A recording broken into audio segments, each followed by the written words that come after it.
E aí, pessoal do Cursando Engenharia, bem-vindos a mais um exercício de equações diferenciais. E nesse vídeo a gente vai resolver essa equação diferencial, na verdade esse problema, tá? A posição do objeto em um determinado sistema massa-mola, que tem um hífen, e um sistema massa-mola satisfaz o PVI, o problema de valor inicial. É x duas linhas mais 1/4 de x linha mais 2x, isso igual a zero. E a condição inicial, a primeira é x em 0 igual a 0 e a x' em 0 igual a 2. Tá? Essa aqui é a posição inicial e a gente também tem a velocidade inicial, a derivada de x, a derivada de posição em relação ao tempo, lembra? Que é a velocidade. A velocidade no início, a velocidade instantânea no início é igual a 2, aqui nesse caso. A gente vai determinar a posição para qualquer tempo, beleza? Então tá, olha só. Isso aqui é uma aplicação da equação diferencial. Então a gente vai ter uma equação diferencial ordinária, linear, homogênea. Então a gente tem uma EDO linear homogênea. Tranquilo? E então, já que ela é uma equação a coeficientes constantes, tá? E homogênea, tá? A gente vai supor uma solução daquele tipo. X de t vai ser igual a um E na RT. Beleza? Então, dessa suposição, a gente vai derivar a primeira e a segunda vez e vai colocar tudo ali dentro da equação diferencial e a gente vai chegar no seguinte, E na RT, que vai multiplicar R ao quadrado mais R sobre 4 mais 2. Tudo isso aqui igual a zero por causa da equação diferencial ali. Isso aqui nunca é zero e a gente vai ter que fazer isso aqui igual a zero. Essa aqui é a nossa equação característica, lembra? Então, da nossa equação característica, a gente vai ter soluções, R1 e R2, nesse caso porque é um polinômio de segundo grau, e essas soluções, essas raízes da equação característica vão ter que satisfazer essa suposição, tá, de solução da equação diferencial, montando o nosso sistema fundamental de soluções linearmente independentes uma da outra. Tranquilo? Então, resolvendo essa equação aqui do segundo grau, a gente vai ter o seguinte, menos b, né? Menos b, a gente vai usar a Bhaskara, menos b seria menos 1/4, mais ou menos 1/4 ao quadrado, seria 1 sobre 16, 1 sobre 16, menos 4 vezes 1 vezes 2. Isso aqui não 1/2, tudo isso dividido por 2. Isso aqui vai ser o seguinte, menos 1/4, mais ou menos 1 sobre 16, 1 sobre 16 menos 8, né? Raiz disso, tudo isso sobre 2. Então, a gente vai ter menos 1 sobre 8, mais ou menos. Aqui a gente vai somar essas frações aqui. A gente vai pensar que aqui tem um 1, né? E fazer da forma tradicional. 16 dividido por 16 vai dar 1. E aí 16 dividido por 1 vai dar 16, né? Menos 8, a gente vai ter 8. Isso. Então, a gente vai ter menos 128. Tranquilo, né? Então, a gente vai ter o seguinte. Isso aqui dividido por 2, essa parte também. A gente vai ficar com o seguinte. Menos 1/8, mais ou menos a raiz de 127, né? 1 menos 128 sobre 16. Tranquilo? Então, a gente vai ficar com menos 1/8, menos 1/8, mais ou menos. A gente vai tirar o 1/4, né? 1 sobre 16 ali vai ficar 1/4 para fora. 1/4 dividido por 2, a gente vai ficar com 1/8 aqui na frente também. Tá? E a raiz daí de 127i, né? A gente vai ter menos 127, a raiz de menos 127. Tranquilo? Daqui a gente sabe que o nosso A vale 1/8 e o nosso B vale, né, 127 sobre 8. Tranquilo? Da onde que saiu esse A e esse B? Do vídeo, que eu vou tentar deixar aqui na descrição, tá?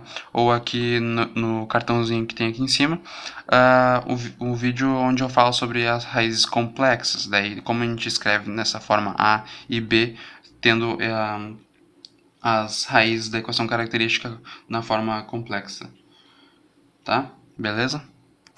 Então agora a gente pode escrever a nossa solução. X de t é E na menos t sobre 8, né? Porque o nosso A é menos 1/8, que multiplica C1 vezes o cosseno de raiz de 127 sobre 8t, multiplica t, mais C2 vezes seno de raiz de 127 sobre 8t. Tranquilo? Aqui é C2. Se tu não sabe ou tu não lembra de como escreve nessa forma aqui, tendo as raízes complexas, o a e o b da raiz complexa, da equação característica, dá uma olhadinha aqui no cartãozinho que eu vou deixar aqui em cima. Tranquilo? Então, continuando, a gente vai ter, olha só, a primeira condição inicial, x em 0, ele vale 0.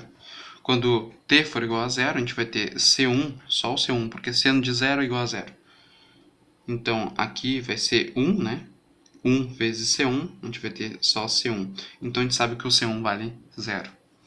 Agora, quando a gente derivar o x aí, a posição, para aplicar a nossa segunda condição inicial, a gente vai ter x' em 0. Vai ficar o quê? Bom, primeiro eu preciso derivar, né? Eu preciso derivar essa x de t. Eu vou fazer aqui a derivada de x de t.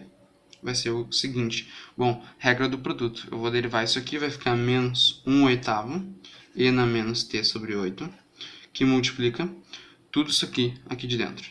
Vou botar 3 pontinhos, tá? Mais e na menos t sobre 8. Agora eu vou derivar o que está dentro, né? Regra do produto. Vai ficar raiz de 127 sobre 8, sai a constante, né? Vezes C1, vezes derivado de cosseno é menos o seno de raiz de 127 sobre 8 vezes t. Agora, derivando essa parte do seno, vai ficar raiz de 127 sobre 8, tá? Vezes C2 vezes o cosseno de raiz de 127 sobre 8. Ah, não para de escrever o 2 como um 7, mas é raiz de 127 sobre 8 vezes t. Tranquilo? Olha só, derivado de seno é o cosseno e vai saltar a constante para fora. Tranquilo? Então, olha só, quando o t for igual a 0, aqui, tá? Imagina, toda essa parte aqui é o que está aqui dentro desses 3 pontinhos. Quando t for igual a 0, isso aqui vai ser igual a menos 1/8, tá? Porque exponencial e na 0 é igual a 1, que multiplica. Quando t for igual a 0, eu vou ter só o C1 aqui, porque o seno de 0 é 0, mais o 1 de novo, aqui vai ser 0. Agora, nessa parte, quando t for igual a 0, eu vou zerar toda essa parte, tá? E aqui vai ficar só essa parte, raiz de 127 sobre 8 vezes C2, tá? Porque o cosseno de 0 é 1. Então, da nossa segunda parte ali do problema de valor inicial, a gente vai ter isso aqui igual a 2. Tranquilo? O nosso C1 era igual a 0, que a gente descobriu ali em cima, então isso aqui é 0. Então, a gente vai ficar com C2 vai ser, vou passar o 8 multiplicando lá, então a gente vai ficar com 16 sobre a raiz de 127. Esse aqui é o nosso C2 e o C1 é igual a 0, tá? Ficou um pouco embolado aqui, mas a derivada também é um pouco grande, tem que tomar bastante cuidado, né? Então, o C2 é 16 sobre a raiz de 127. Então, o nosso x de t vai ficar e na menos t sobre 8, que multiplica 16 sobre a raiz de 127. Por que só o 16 sobre a raiz de 127? Bom, porque o nosso C1 é igual a 0. Então, quando a gente voltar nessa parte aqui, a gente vai perder todo o cosseno. A gente vai ficar só com o seno. Então, a gente vai ter vezes o seno de raiz de 127 sobre 8 vezes o t. E essa aqui é a nossa solução geral. Tranquilo? Então, a gente perdeu toda a parte do cosseno porque C1 é igual a 0, devido às nossas condições iniciais, tá? Então, tem que cuidar bastante da condição inicial e tu vai sempre aplicar a condição inicial para descobrir as constantes arbitrárias essenciais, tá? Olha só, se tu fosse fazer o gráfico, tá, de x de t e na menos t sobre 8, tá? Toda essa parte aqui, Olha só, tu percebe que aqui eu tenho uma função que ela é senoidal, é um seno, né? Só que ela está sendo modulada, assim que a gente vai chamar, modulada por esse exponencial. Então o que acontece? Se eu fosse fazer só o gráfico do seno, eu teria o seguinte. Se eu fosse fazer o gráfico do seno, como é que era? Quando por exemplo, seno de t, tá? Quando t é igual a zero, o seno é zero. Então ele sai da origem. Daí ele vai ficar fazendo isso aqui. Tá, beleza? Ele vai ficar fazendo isso, tá? Só que quando eu tenho esse exponencial modulando, o que eu quero dizer? Bom, eu teria, agora, o gráfico do exponencial seria uma coisa assim, tá? O que acontece? Quando eu estou modulando, quando eu estou combinando isso aqui, tá? Eu vou ter o seguinte. O gráfico disso aqui ficaria uma coisa assim, tá? Só um esboço. Ficaria um exponencial assim, tranquilo? Eu ficaria com um exponencial dessa forma. E ainda eu teria o seno lá dentro. Então o que acontece? Isso é modular, tá? Isso é modular. Eu estou pegando o seno e estou escrevendo dentro desses limites que são a função exponencial. Então eu estou modulando a função seno. Tranquilo? Então isso que é a modulação. Então eu vou encontrar, quando tu encontrar soluções desse tipo, pode ter um cosseno aqui também, então a função seno mais o cosseno, tá? Se fosse o caso aqui, por exemplo, aqui ó, eu tenho C1 vezes o cosseno e C2 vezes o seno disso aqui tudo, tá? Que é vezes esse exponencial está modulando o cosseno e o seno, essa combinação de seno e cosseno, beleza? Então olha só, a gente encontrou essa solução, tá? Se a gente interpretar o seguinte, quando t vai ao infinito, tá? Pensa num tempo bem grande. Esse termo vai a zero, beleza? Porque isso aqui na verdade é 1 sobre t sobre 8, sobre 8 isso. Quando o t é muito grande, essa expressão toda vai para zero. Então o que acontece? Quando o tempo é muito grande, a nossa solução vai começar a ficar aqui perto do zero. E é o que realmente acontece. O exponencial vai ficando perto do zero e aqui vai ficando perto do zero. Tá tranquilo? Tem como tu verificar isso de acordo com o gráfico, devido a essa modulação.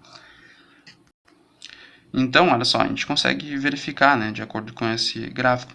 O que tem mais também para se verificar é o seguinte: eu tenho um movimento harmônico, tá?